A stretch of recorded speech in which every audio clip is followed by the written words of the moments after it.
This is the London Fintech Podcast, brought to you by your host, Mike Ballerman, bridging the worlds of suits and t-shirts, of finance and technology, bringing you insights, stories, and inspiration from the golden age of opportunity and innovation happening in London right now.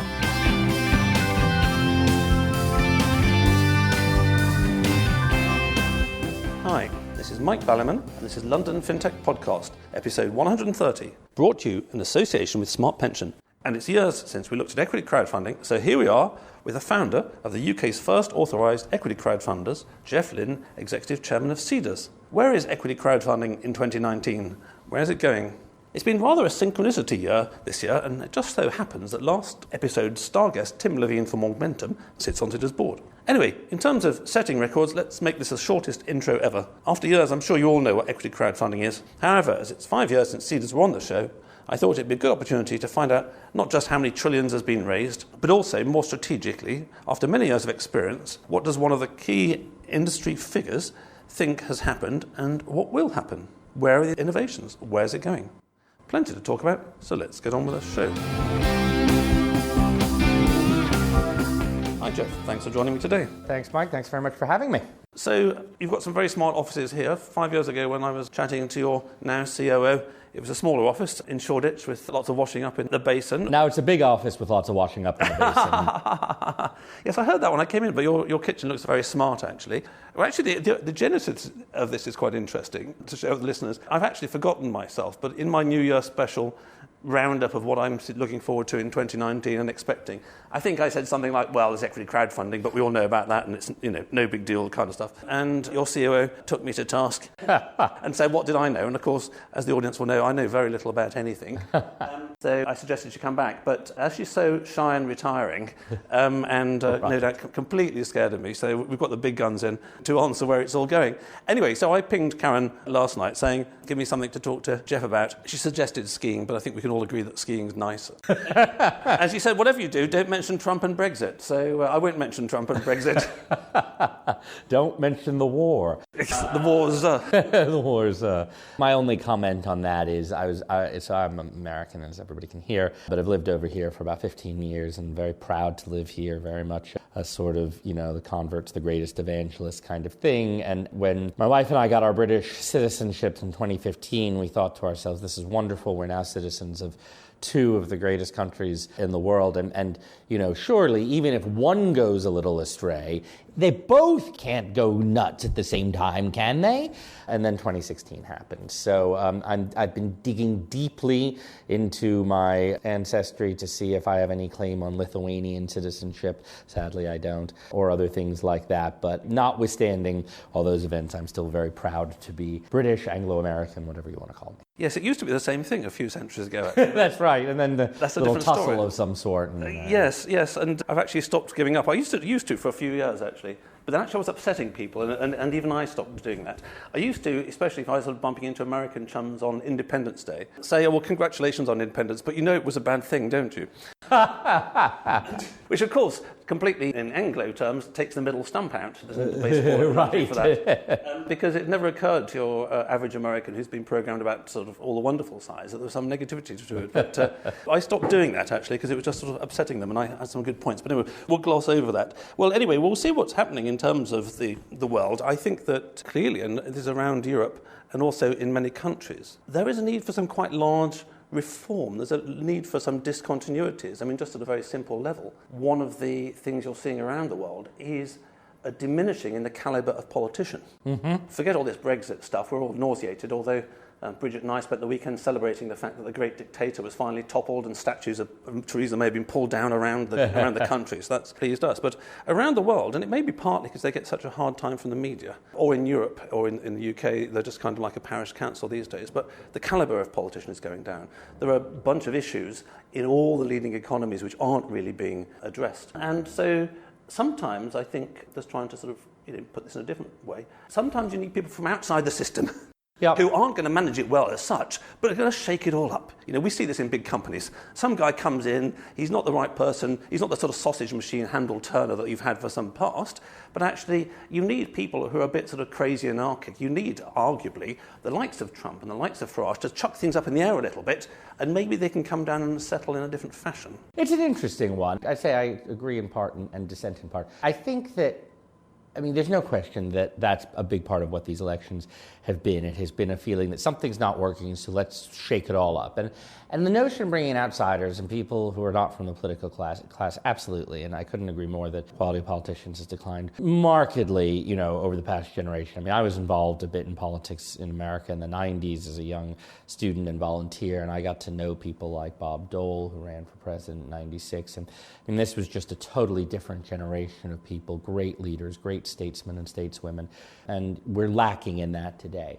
But I guess the part I disagree with is I don't think that you need to disrupt it with people who have quite such a problematic approach to humanity and approach to the world as folks like Trump and Farage do. I think there is a middle ground where I'm all for business people being elected to office, straight into office, or people from other walks of life. I think, outsiders of various sorts have had a lot of success in politics at local and sort of sub-federal levels in a lot of places.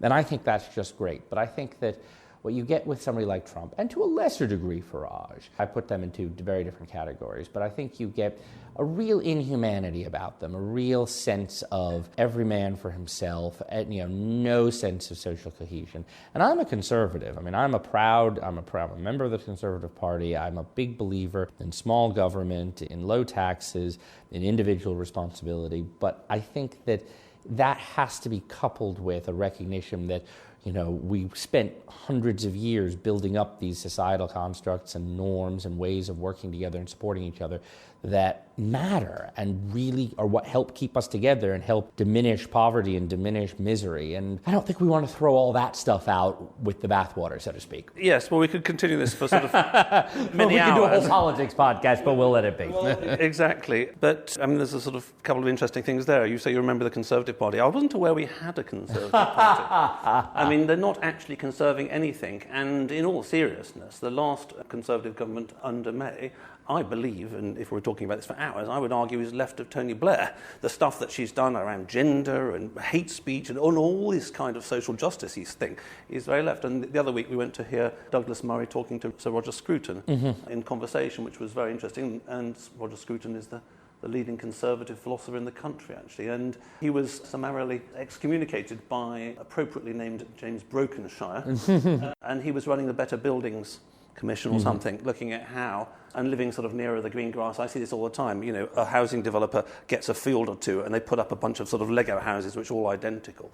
Looking at this, anyway, he was chucked out on the basis of a completely sort of made-up thing from the New Statesman. So anyway, that's another thing entirely. I think also the other thing is that I'm not sure there is a centre these days in either country. It's a bit like you're a virgin or you're not a virgin. You want to be in Europe or you want to be out of Europe, and it is polarising, and we've seen this. So anyway, that's a concern for the future, and we'll have to see. Anyway, I survived mentioning Trump and Indeed. Farage, and also I don't think that. There's a lot of fear around this. I don't think that anybody is suggesting that we scrap the welfare state or anything like that. And in Europe, the state spends over half the money generated. The idea that we're sort of somehow free market and this kind of stuff. No, we're 50-50. We're 50% communism, basically, and 50% free marketism in the middle. So we have to see. Anyway, it's very good. It's a very good climate, nevertheless, for startups such as yourself, Jeff. And I'd forgotten until I looked it up on LinkedIn, where you seem to have many, many degrees in passing, so you know a lot about law. I'd forgotten that actually the genesis of Seedrs, or maybe even the start of Seedrs itself, was actually 10 years ago. We're 2019 now, something like 2009. That's right. You were at it before, really, there was such a thing called Fintech, I'd say. The probably didn't exist, did it, 10 years ago? No, it absolutely didn't, and it was funny. We used to actually say, Carlos Silva, my co-founder, and I would talk, and we would literally have conversations about, so we're talking about forming culture and various other things. Said, well, we're a financial services business, but we're also a technology business, and how do we kind of bridge that? We didn't have the vocabulary even to talk about what we would become. Yes, the only precedents in those times for any kind of indie FS activity would have been the hedge funds, where people left large organisations and they sat up in a small office and they did their own thing. But that didn't bear much relation to equity crowdfunding. The main sort of inspiration from a sort of fintech or consumer-focused financial services business for us was Zopa. Zopa had started in 2004, and that to us was very clearly a model of what was to come, and I think it's absolutely been the case across so many different verticals in the investment and lending space, but also in payments and elsewhere. So you had that, you had one or two others, but no, it was very much early days. Yes, you had World First or whatever they're called as well, but again, they weren't known. It was a little bit different. There wasn't so many connections between the FX and the P2Ps and all this thing. So then, 10 years ago, what made you start Seedrs, Jeff? Did you wake up in the middle of the night and thought, oh, I'm going to create this thing called equity crowdfunding, which didn't exist at the time? And what was the thought process? What did you think you were doing then? We thought we were doing then almost exactly the same thing as we think we're doing today, or we are doing today, which is solving a market failure. You know, I'm a big believer, I mean, without constantly coming back to politics, but I'm a believer in markets. I'm a believer in capitalism and in using markets to allocate resources to their most productive means. And sometimes they don't do so entirely naturally. And, you know, in our case, what we were looking at was early stage equity. And by early stage, you meant what? This is one difference as time has gone by, because we really were thinking about pre-institutional money. Our hypothesis then was that the market, once you got into sort of Series A and beyond, that venture capital and beyond, was reasonably well served. One thing that's evolved over the years has been not that there isn't a lot of good activity happening there, but we have found a huge role for ourselves there and a lot of demand for ourselves at later stage. But we were thinking about pre-institutional, friends, family, angels, accelerators, informal sources of capital. And what we realized was there were vast numbers of good or potentially good entrepreneurs out there who didn't necessarily have the personal networks that were fundamentally required to raise that money that you needed to get off the ground. You went to a VC, they said, great idea, but go show us traction. How do you get traction? You've got to invest some resources into it. And if you don't have a rich uncle or you weren't in the city for 15 years and earning bonuses and all, you don't have that. So there was this shortfall of capital on one side. And then that was probably pretty well recognized. I think the bit that we brought to it that was a little more unusual was that we said, there's also a huge demand from people to be able to invest in this asset class, but not necessarily to do so as a formal angel. You know, if you look at who a classic angel is, they've got a good bit of time on their hands. They've usually been successful business people and now, you know, quasi-retired, and, you know, so they can invest the time to go to demo days and all that. And B, they're often investing 25,000, 50,000 pounds per deal and building up a portfolio across that. Well, that's great if you're at that level of the economic spectrum. But Carlos and I saw ourselves as classic examples. We both had sort of sub-10-year professional services careers. We were in our early 30s. We had a little bit of money put away. We were investing in the stock market, and we thought, you know what? We'd love this asset class, but we can't do a 25,000 pound ticket across multiple deals. Maybe we could do 500 pounds though, or 1,000 pounds. And so we said there's a lot of untapped supply. And that's all that this is. And all fundamentally and we'll talk about, you know, in many details of what we do or how we work as we like. But the reality is all we are at the core is bringing together a demand for capital from private growing businesses and a supply of capital from people for whom this is the most effective or efficient or well-tailored way of providing that capital. That didn't exist, and we came in to create that market. And as you say, you thought that maybe computers would be useful in this kind of stuff, and platforms and words which we're very familiar with. I'm not so sure how familiar the word platform was 10 years ago. But, I mean, did you literally look at sort of a Zopa and say, they've got lenders on one side and borrowers on the other, and there's a sort of computer in the middle, and maybe we should do the same thing? Was that the model for you guys? 100%. So we thought about that market failure, and then we looked for inspiration at peer-to-peer lending, Zopa, and then Kiva, which is slightly different, but doing microfinance elsewhere. And we said, you know what? You know, one of the things that this whole internet thingy, I mean, like, let's be serious. Financial services was pretty late to the internet, and particularly consumer financial services outside of the big banks also, or maybe even including the big banks. And so, you know, by 2009, I mean, it's not like the notion that you could use the internet to spread communication, lower transaction costs, et cetera, was some startling revelation. But we did see that people were starting to do this. I mean, Facebook only formed in whatever it was. When they 04. Yeah, so it wasn't that long after, you know, the internet was still starting to be used in new ways. It was. And I think the key bit was, and I think, you know, the financial crisis may have had something to do with this, but there was an increasing cultural willingness to do financial transactions online and with new players. I think that was what came late. I think 99, you'd buy a book from Amazon online, but the notion of going to the Amazon equivalent for your financial services was beyond the pale. 2009, hey, it's not like the big guys seemed all that trustworthy or reliable anymore, and suddenly there was a space for new financial services entrants to move into. And bringing it back to the politics almost of free market versus, let's just call it sort of managed market. Back in the day, there were two paradigms, one of which is the ancient caveat emptor. Mm-hmm. I'll set up a market stall full of fishes. If you buy a fish and it's off, it's your problem.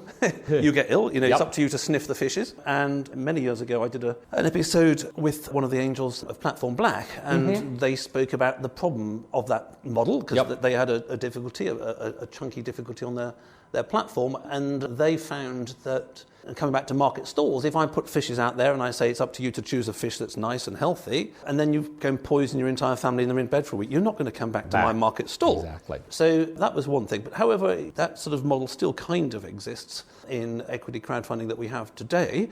But one thing which is always very special about you guys, which you didn't mention, but is, I think, at the heart of Seedrs, is not just, as you say, the market opportunity. It's not just the IT stuff, but you're all a bunch of lawyers. Now, normally that would be incredibly boring, for people at sherry parties and that kind of stuff. You do not want to speak necessarily to a bunch of lawyers, but actually the outcome of that is super important, and it's conditioned how you've connected demand, and we'll come on to this sort of filtering or curating or whatever you call it in the middle, because you don't just take every fish coming and stick them on and say to people, make your own mind up. You've got all these clever kind of rinky-dinks, I don't know, I always forget them all, drag through, pass through, carry on rights. So this all funny words that you've done many, many times, which, to cut a long story short, basically means if my mum and dad, who know nothing about FS, were to say to me, we bought equity crowdfunding, I'd fall off my chair because they're quite old. But also B, if they said they'd done it through Seedrs,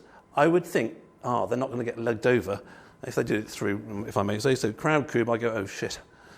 Because Crowdcube sell B shares, which I think the regulator should stop in an ideal world, because that's just asking to be set up. But anyway, coming back to the origins, you as a lawyer brought your lawyerly stuff and made sure that investors coming through almost had a sort of firewall against some of the naughtier stuff that happens, because small companies and penny shares and snake oil salesmen around the world forever have been notoriously sharkish.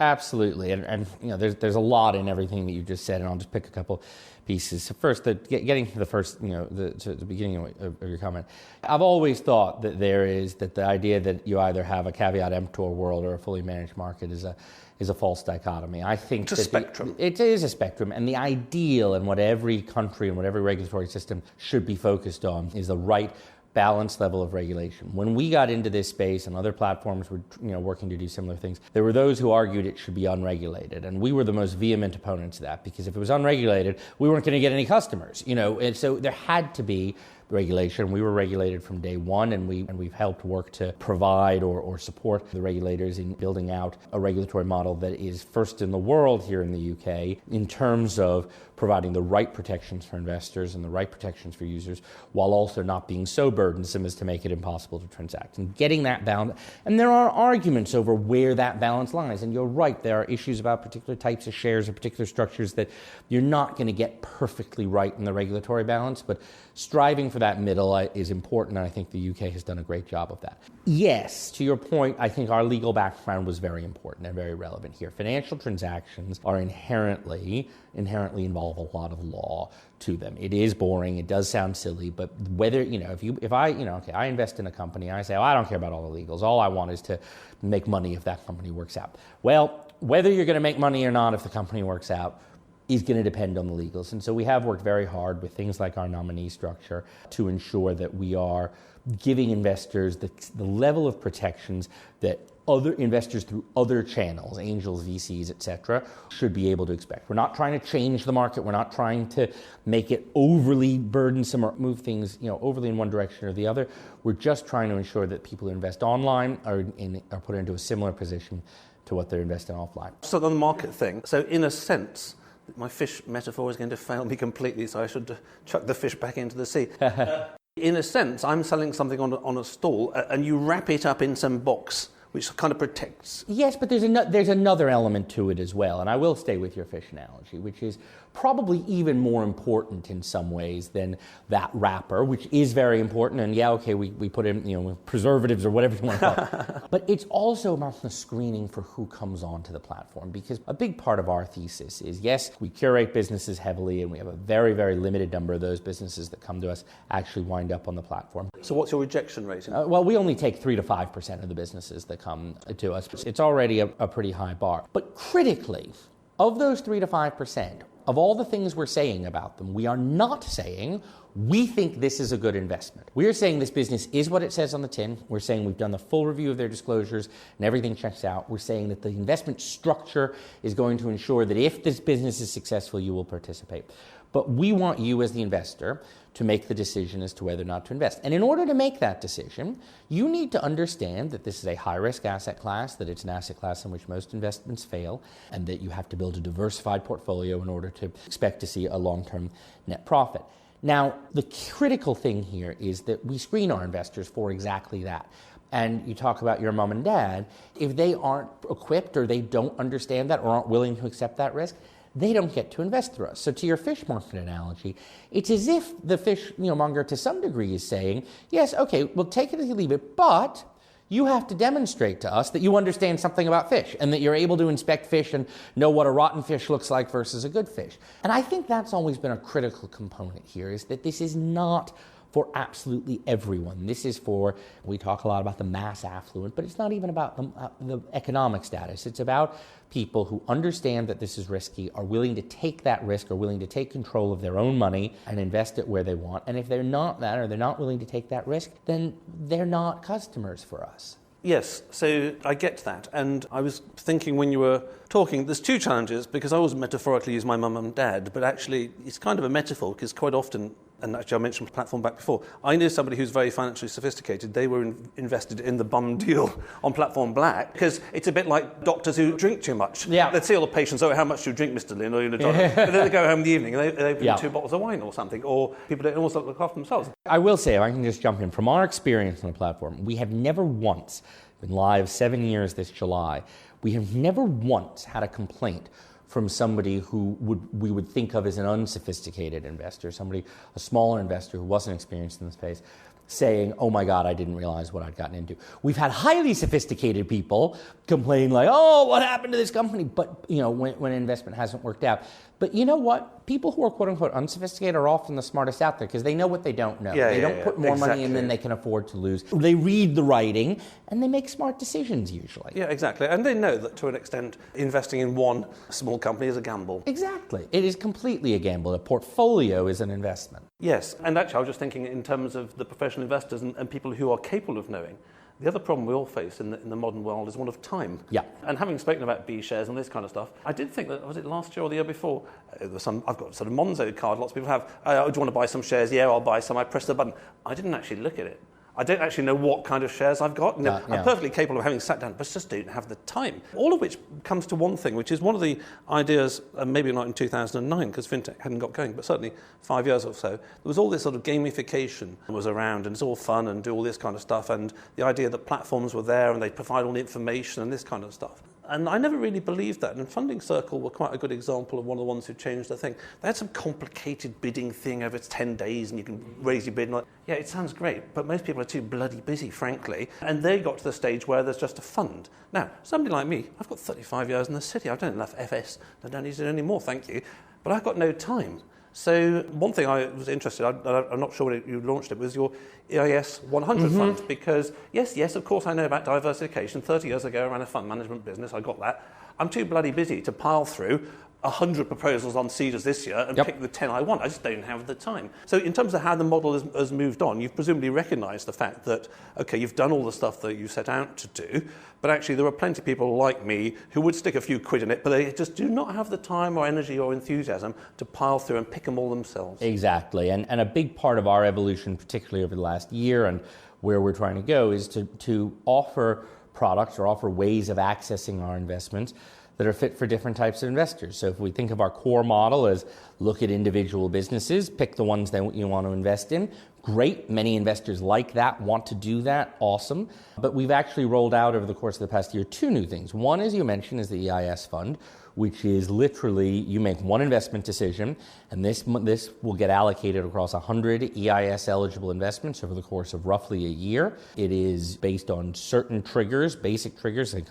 Each campaign has to have hit a certain amount, so it's not the first money in, but very basic. And so you now, voila, have a diversified portfolio. So it's like an auto-invest button. Well, we've also got something called auto-invest, which is somewhere in the middle, which allows you to set your own criteria for what you want. So you can say, if you want, I want to invest in only fintech businesses or only fintech businesses with 200 investors or more, et cetera, et cetera. And so we've got all 3 options. You want to pick your business on your own? Great. You want to pick the criteria and money gets allocated to that? Great. You want to just invest in the fund? Great. And I think as we grow and as, when people ask about what's next for us, those kinds of products, never taking away from the core, never taking away from the opportunity to do what people have always done on Seedrs, but those kind of products are a key part of how we serve other markets who might not have wanted to do things the traditional way. So last episode we were talking to Augmentum Fintech PLC, and you can put your money into Augmentum Fintech PLC because it's a share you buy on the stock market and you can sell it a week later or something like that. Just going through these in turn, taking the fund, is this an open-end fund, closed-end fund, fixed lifetime fund? It's a closed-end fund. It is an upfront subscription into a fund that then allocates across 100 deals. Is it an investment trust? No, it's an EIS funds.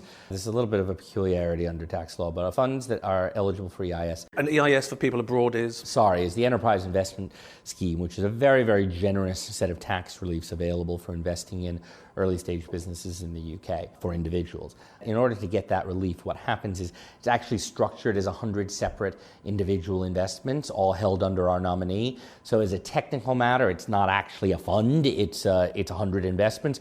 We just call it a fund because that is the economic substance of it. So do I actually end up with, as it were, 100 quote share certificates? Yes. I see. Okay. So that leads nicely into the liquidity point then, which is that as investors in this kind of world will have noticed, and in some other markets as well, it's very easy to put your money into, I don't know, some rare fine wine or something, or a picture on the wall, or a small company.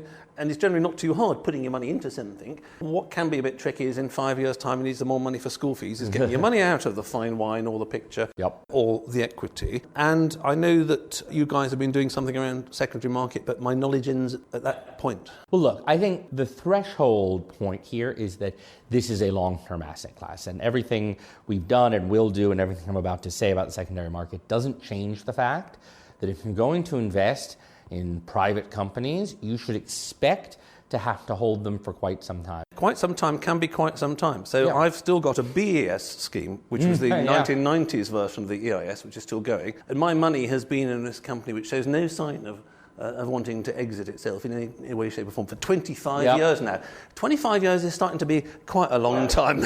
And one would hope that that's the long tail, although certainly not unique. But anyone who thinks 5 years is a long time, 5 years is pretty quick, actually. I mean, 7-10 years, that's the sort of time scale for many of these investments. And so first and foremost, this is money that one invests for the long term, for a long-term growth. If you're going to need it for school fees, this isn't the asset class to be in. But you can stick it in your pension fund if you're 30 years old. Yeah, exactly. And growing capital, I was raised to believe, and I believe very firmly, that one of the things, if you're fortunate enough to earn well enough that you can have capital in excess of your current needs, some of that is meant for pure savings, but taking some of that and trying to grow it at an excess, significantly excess of the rate of inflation means that when you get to retirement, when you get to, older age, hopefully you can have a higher quality of life. Hopefully you can leave more to your kids, whatever you want to do. But yes, this is absolutely a long-term investment. Now that said, just because that's the dynamic of the market doesn't mean we can't try to improve it where possible. And so we introduced a secondary market 2 years ago, June, and we really didn't know how it would go. We literally sort of saw that investors on our platform were using discussion forums to create their own little market. They were saying, hey, I want to buy some shares, I want to sell some shares, et cetera. And we said, this is interesting. Clearly there's a demand there, but this is kind of a crud product to just be doing it via pure bulletin board.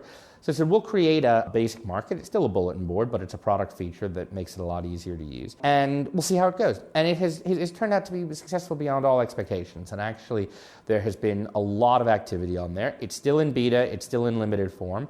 And what we say to people now is, you should still expect to be holding it for the long term, but there may now be some opportunities to sell earlier. And when you say it's been successful, how many transactions have taken place, or what volume of transaction? I need to look at the latest statistics, but by the beginning of the year, we've seen 6,000 transactions done. That's we're doing about probably nearly 1,000 a month now. So that's the kind of rate That's we're doing. quite a significant market, actually. It's not insignificant. We have a trading window, a week-long window we call Trading Tuesdays, because it opens Tuesday at 11 a.m. once a month. And there is actually quite a lot of activity. Now, a couple of things parameters we put around it. We've limited share lots to up to £1,000 at this point, so that you don't wind up triggering stamp duty and a number of other things. And a couple other restrictions we have in place, but gradually we're lifting those restrictions and seeing the market grow from there.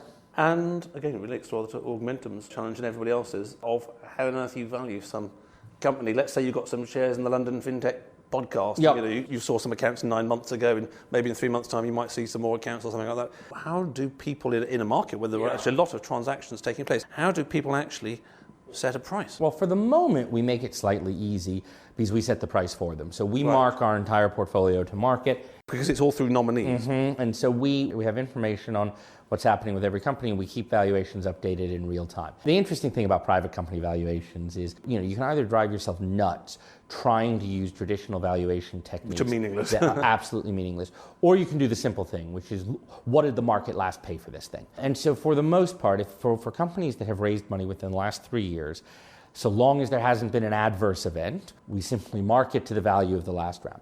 After 3 years, we make a slightly more subjective call. We don't mark up without a further funding round. Often we will mark down if it's still going, but just doesn't look like it's going anywhere successful. But we mark to market on that basis, and everyone trades at that price.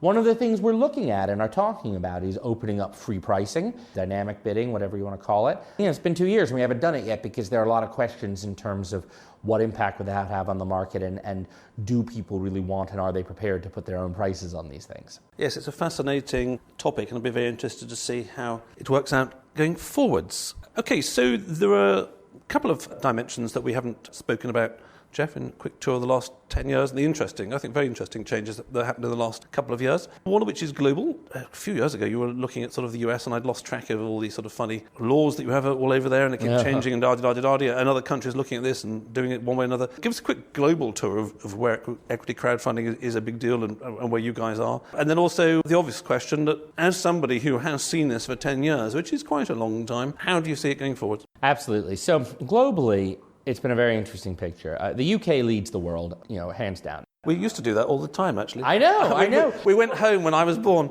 Yeah, no, exactly. No, but it's funny. I mean, people hear my American accent and hear what I do, and often say, so you brought that over from America, did you?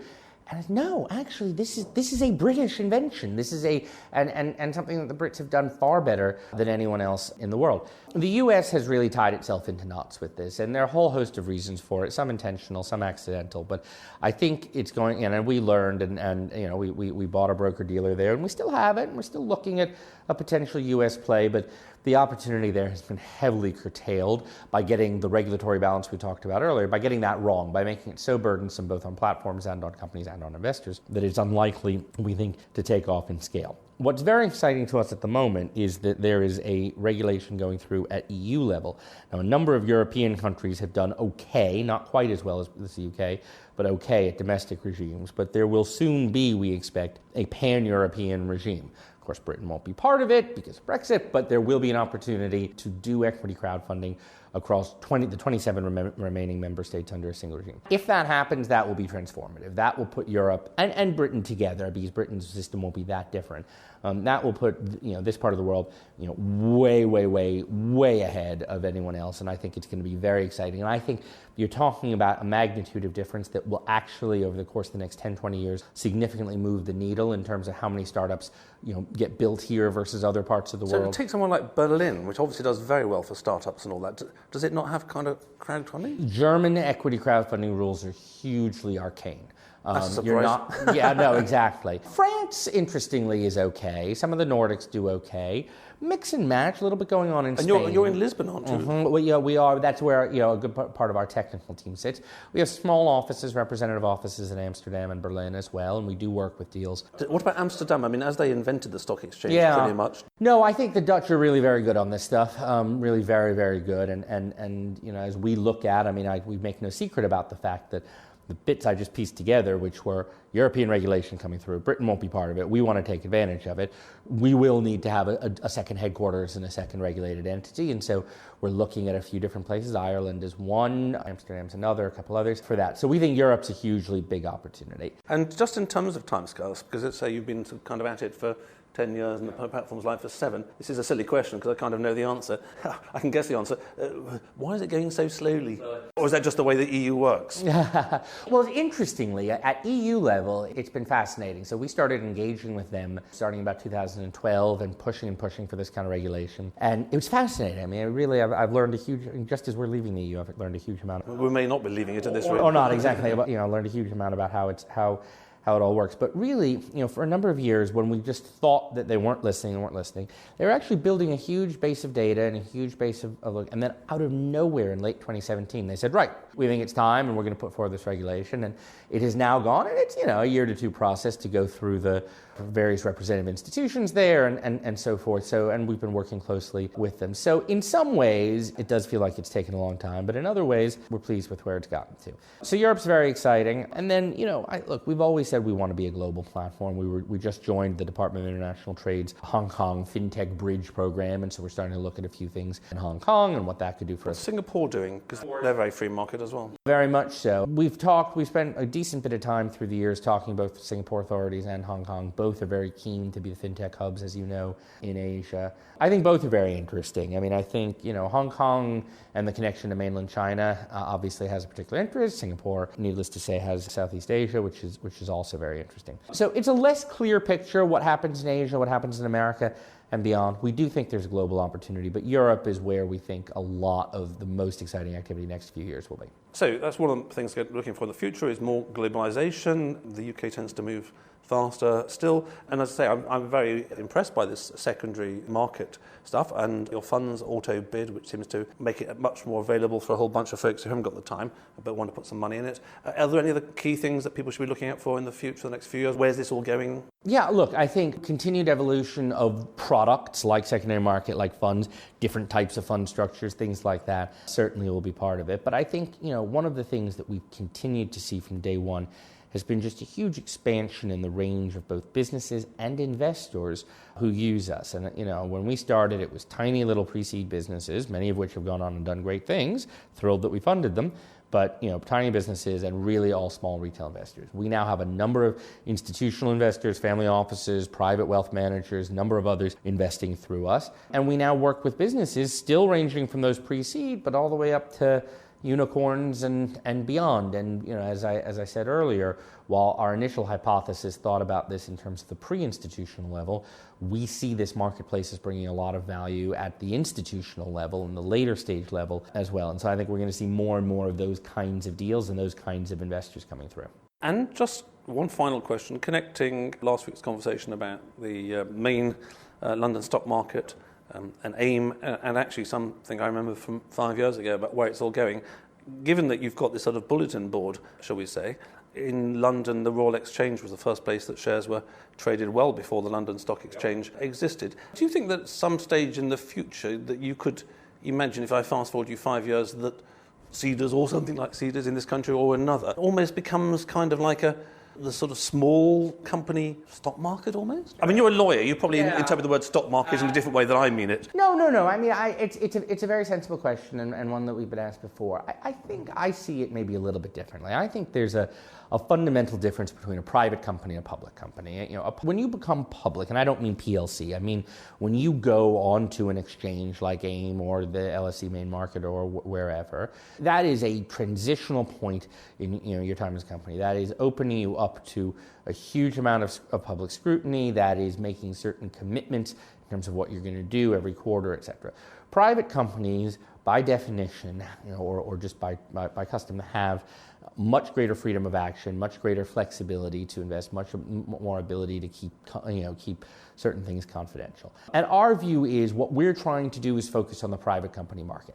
Now, if we're able to add a bit of a secondary element to that, great, wonderful, but we never want to take away from the essence of what we think as being the value in private companies. And one of the things we're seeing through the years is that more and more and more of the value created by companies happens during their private phase. 30 years ago, a Microsoft would go public much earlier in its journey, and early public investors actually got huge amounts of the gains. Now you see it with companies like Uber. They get as far as they can on private money, and then once they're about to plateau or sink is when they go public. So we really want to be on the side of the private company. We love the public markets. We work closely with them. We've got great friends at the LSE and elsewhere, and there's a handoff process, but we have no particular desire to get into that space. Yeah, good. Okay, well, that's clear. And you spent far more time than I have. I think if someone's giving me good odds, I'd put some money as a bet, certainly 5 to 1, 10 to 1, that the likes of you guys might be in 5 years' time a private company, stock market, as it were. But I mean, these questions are always a little bit silly, hence going back to the legal point, because too many conversations, too many philosophical conversations end up being defining the word. Right, if you define the word as, well, it's the London stock market name, obviously we're not going to be that. Yeah. They do that. But equally, if you're just, a smart and bulletin board, you call that a private stock market, it doesn't matter. Okay, so before we wrap up the show, I'd like to thank all the listeners out there in the many countries, and maybe Equity Crowdfunding is coming your way. I'd like to thank my brand partners for the podcast, Smart Pension, who are fast, secure and free. Check out their UK workplace pension at autoenrolment.co.uk. Okay, Jeff, so for the thousands and millions of listeners out there, I think they've got the idea that you're a platform and they can go there and invest their money. Actually, can they all go there and invest their money, or is it just UK people that can invest their money? Anyone in Europe can come to invest. What other shout-outs would you like to make to folks out there? I will say 3 things. One is, if you are or know somebody who is building a growing private company, whether that's trying to become Facebook or a restaurant chain or anything in between, anything where there's a meaningful growth story, we would love to hear from you. We work with all sorts of businesses, and one of the, I think, misperceptions often in the space is that we only do B2C. That's not true. We do a huge amount of B2B as well. So really anything, always check in, get in touch with us, go through our form online. There is no harm, and we try to make it as simple of a process as possible. From the investor perspective, I would say likewise, but most importantly, I'd say, this has been historically, private growing companies, startups, however you define it, has been a very compelling asset class if you're prepared to take the illiquidity and long-term nature. And so we encourage investors who do fit those criteria to consider adding that as part of their portfolio. We think we're a great channel to access it, but frankly, you know what? You might have other ways that you want to access it. You might want to invest directly offline or whatever, but I would encourage investors to consider this asset class as part of their portfolio. And then the final thing I'll say about us is that you ain't seen nothing yet. It has been a long burn. It has taken a long time to get to where we are, no question about it. But the last 2 years or so, we've seen a very rapid growth trajectory for us as a business, and our ability to launch new products and our ability to expand the market. And I think some of the things we're looking at over the next months and years are really very exciting, and so I would hope people will watch this space. And in terms of the excitement, roughly how many deals are you doing a month these days? So we did, we're doing... we did about 180, 190 deals last year. We'll do about 300 this year. So my maths are always terrible, but 300 divided by 12 is 20 odd. 20 odd. That is quite a lot of deals, going back to the size of your company, given all the work that's done. Anyway, it's been a tremendous journey for you, Jeff. I'm sure you couldn't have imagined 10 years ago what it would have been, and if you could imagine, maybe you decided not to, because it's always painful being an entrepreneur on the down bits as well as exciting on the up bits. I'm very pleased to catch up and interested in what's going on here, and I think that what's always stood out to me is that, legal joking apart, lawyers are quite useful, that from an investor's perspective, investing through something like Seedrs is not something that ever keeps me awake at night. You're about as blue chip as you can get. And then the other thing, which is a very interesting stat that you said, which is that you reject some 95, 98, 7%, whatever it is, of people that come to your platform, which shows that you do a lot of work in filtering. We do. So it is always caveat emptor, of course. But you are actually providing a service to the likes of me who hasn't got time by making sure that at least I'm just going to pick from the ones that that are best. And I think that's a really valuable service as well. So you appear to be blue chip on both sides and you appear to be innovating. So let's hope that you spread your wings around Europe and other places that are doing it. And I wish you every success in the future. Thank you so much. Thanks for having me. Thanks for listening. If you have consulting, advisory/non-exec, or media needs in the FS or fintech space, get in touch with me at mike@londonfintechpodcast.com.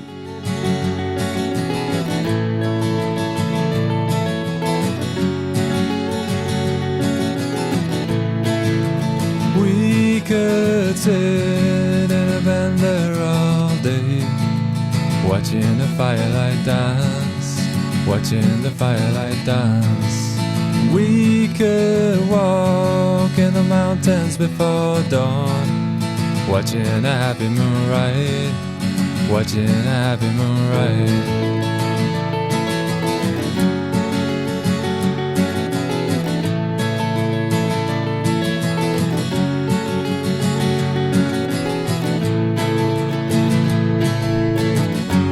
Come away from the city, with the tarmac so dead and the people so sad. Come away from the city, with the faces so grey, with the pain of the everyday.